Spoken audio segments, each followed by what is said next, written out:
আমন্ত্রিত সাংবাদিক বন্ধুরা, রাজনৈতিক দলের সহযোদ্ধাগণ, আমাদের মাঝে উপস্থিত আছেন পাকিস্তানের রাষ্ট্রদূত, সকলকে সালাম ও শুভেচ্ছা। আপনারা জানেন গত 17 এপ্রিল বাংলাদেশ আম জনগণ পার্টির আত্মপ্রকাশ হয়েছে। এর পরবর্তীতে সকল বিধি মেনে সকল শর্ত পূরণ করে বাংলাদেশ আম জনগণ পার্টি নিবন্ধনের জন্য উত্তীর্ণ হয়। কিন্তু আমরা দেখেছি একটি বৃহত্তম রাজনৈতিক দলের কুটচালে এবং ষড়যন্ত্রের কারণে আমাদেরকে নিবন্ধন দেওয়া হয়নি।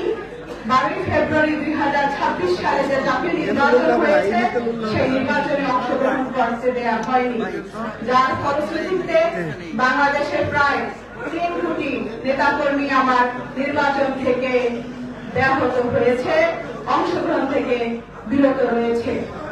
এর পরবর্তীতে তাদের যে অ্যাপ্রোচ, তাদের যে কথাবার্তা, নির্বাচন কমিশনের যে ধৃষ্টতা, এতে আমি অবাক হয়ে গিয়েছি।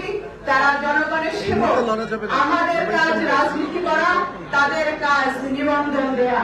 সকল শর্ত পূরণ করার পরেও, গণবিজ্ঞপ্তি জারি হওয়ার পরেও তারা আমাদেরকে নিবন্ধন দেয়নি। এত বড় সাহস, এত বড় ধৃষ্টতা আর কোন স্বাধীন বাংলায় কোন সরকারি দপ্তর দেখায়নি।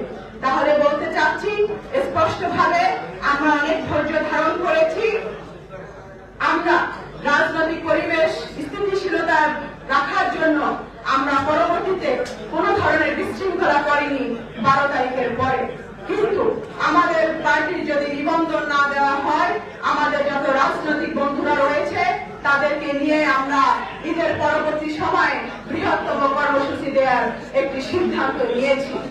সর্বশেষে এইটুকু বলতে চাই, আজকে পবিত্র মাহে রমজানে বৈশ্বিক যে আবহাওয়া, বৈশ্বিক যে পরিবেশ, এই যুদ্ধ আমরা চাই না। আমরা একটি শান্তি এবং মানবতাধর্মী রাষ্ট্র